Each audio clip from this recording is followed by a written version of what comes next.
Rhuthwik Sriranga from Mainz, and here we'll be talking about what's light scattering experiments in dense dipolar gases. Hello everyone, I am Rhuthwik from Professor Windpassinger group at University Mainz. Today I am talking on light scattering experiment in dense dipolar gases. The dipolar gases that we are using is the disposal gas, and we are particularly interested in the quantum cooperativity and due to magnetic dipole-dipole interaction, how does it affect the light scatterings. So to see this quantum cooperativity, we need to obtain the dense samples. So in this talk, I will talk on how we achieve this dense sample. So first I will ask, what is quantum cooperativity? So if you have a bunch of quantum emitters and they are interacting in a shared electromagnetic radiation, so then they cannot treat it as an individual emitter, so they behave collectively and it will modify together the optical properties of the scattering limit.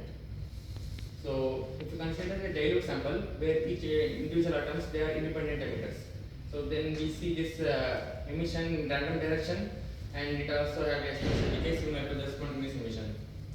But once you consider a completely dense sample where the interatomic distance is less than the wavelength, so then we can't treat them as individual emitters, so there will be like enhancement in the decay rate, and also there is a directionality in the emission direction.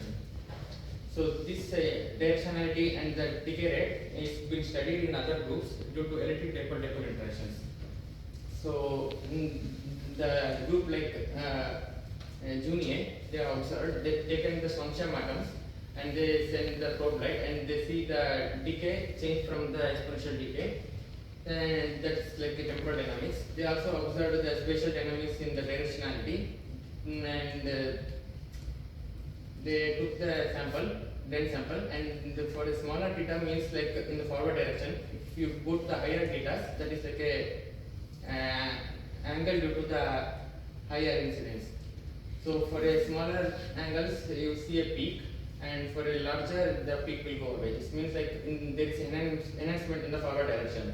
And the blue light here is for the broader line with the lasers, and that is like a blue transition in the strontium, and the red is for the red transition in the strontium. The blue light is broad, so it has like higher electric dipole-dipole interaction. So they see a higher cooperativity. So we are asking the question in our group, what is the role of the magnetic dipole-dipole interactions? And since magnetic dipole-dipole interaction is also similar to the electric dipole-dipole interaction in terms of it also a long range interaction, and it also depends on the orientation. So, but the only difference is it is much weak compared to the electric dipoles. So the best candidate we choose is the dysprosium, because in the whole periodic table, dysprosium is the 66th element in the lanthanide series. This is the highest magnetic moment element, along with the californium. But californium is a radioactive element. You can see here it's a radioactive element, californium. So the best candidate in the whole periodic table to study effect due to magnetic dipole interaction is the dysprosium. And this magnetic dipole came mainly from the 4 unpaired electron in the 4f orbitals. And dysprosium also have a very rich spectrum in the energy, and it offers like a different line width similar to the experiment which is already studied. So this 421, 626, and this is the Mach transition, and it also have very few like a clock transition. And now I will talk on our experimental setup. So for our experiment, we heat the dysprosium to 1250 degrees Celsius, and then we do the traditional transverse cooling and using 421 broad line width line, and then we store the atoms using the Siemens rover, and then able to trap the atoms using the 626 transition. The 626 transition is a closed transition because there are no parity allowed transitions other than it has to come back to the same ground state. So we don't need any repumping for this dysprosium. And this is a 136 kilohertz transition and a Doppler limit temperature of 3.3 microkelvin. And we also have this 1001 nanometer transitions, which is which is like line width of only few hertz. So based on which transition we are choosing, we can tune the electric dipole interactions so that it becomes smaller and it becomes comparable to the magnetic dipole interactions. And by this 6.6 line, we trap around 200 millions of atoms in our 3D micro-optic trap. Once we trap the atoms, then using 1064 line, it's much far from any of these resonance. We create an optical dipole trap. We trap around 6 million atoms. So now to create dense sample, initially we thought in the Morse chamber itself we create the dense samples. But then we come to know like 13.5 cm is too far away and we cannot increase the density because the maximum NA we can achieve here is only 0.18. So that's why we decided to extend our experimental setup and create our own sine cell. And this sine cell is made from the Mako and the titanium, and they have a conical shape of different opening angle. And this different opening angle and in the gap between them we seal using 353 ND epoxy. And this chamber will able to create a pressure of only -10 millibar below what the gauge can see. And so since we create the sine cell, we have to transport the atoms from the center of the Morse chamber to the center of the sine cell. So the total distance is 41 centimeter, which is pretty long. So that's why we are using 1064 ODT. We create a trap. When the transition stage is at this position, it will create a ODT in the Morse chamber. When the stage will move, it will create the center of the focus in the sense chamber. And that's how we transport around 2 million atoms in the sense chamber. So once atoms are transported, we retrap using micro ODT, and in the micro ODT we can able to create higher densities and we do the science in this science chamber. And since this whole transport distance is very long, 41 centimeter, the time it will take to reach there is around, we optimize for 2.5 seconds. So we observed like for in the case of normal other species, the polarization of the optical dipole trap should not affect too much on the lifetime of the atoms. But in our case, we see like there are this is the Poincare sphere. There are some, and this is the right polarization, this is left polarization, and this is the whole layer vertical and horizontal polarization here. And we check for each polarization what is the lifetime. And we figure out there are some polarization where the lifetime is more than 7 seconds, and there are some polarization where lifetime is less than 1 second.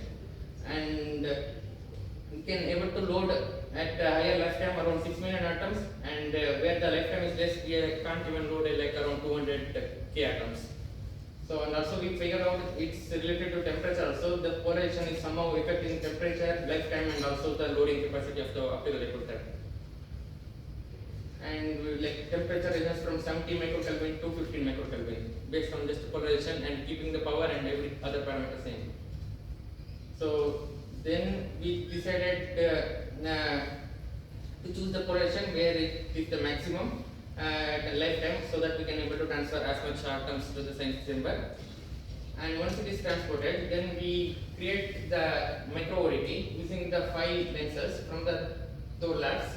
This is the stock lenses, and using these lenses we can able to create NA of 0.53 and working distance of 30 millimeter, which is much better than the commercial one also.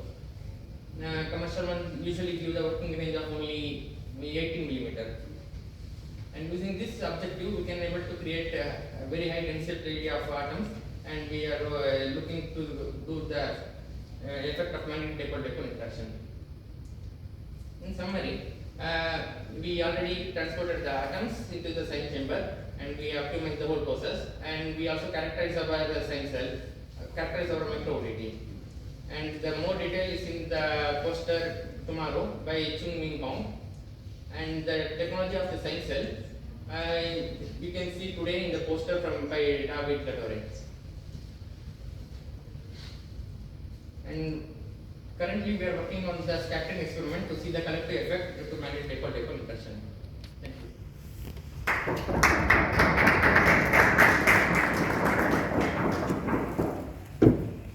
Yeah, thanks a lot. Other questions? So, which laser wavelength are you planning to use for these cooperative effects? So I'm asking because in the end, you want that the electric dipole is somewhat on the same order as the magnetic dipole, so probably neither the 1001 nanometer laser with 1 Hertz line width nor the orange one with 136 kilohertz is the ideal choice, right? Yeah, first we will try to look at 626 nanometer orange light, and I mean then it almost become comparable to the electric. And if you go use 1001 nanometer, then magnetic will slightly dominate the.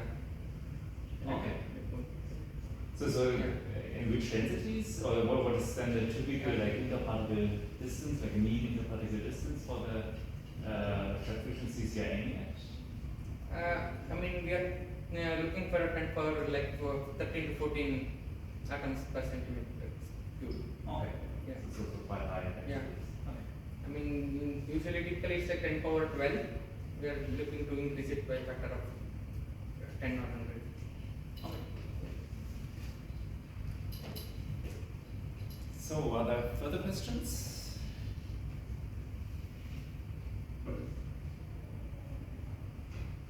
Doesn't seem to be the case, so let's thank the speaker.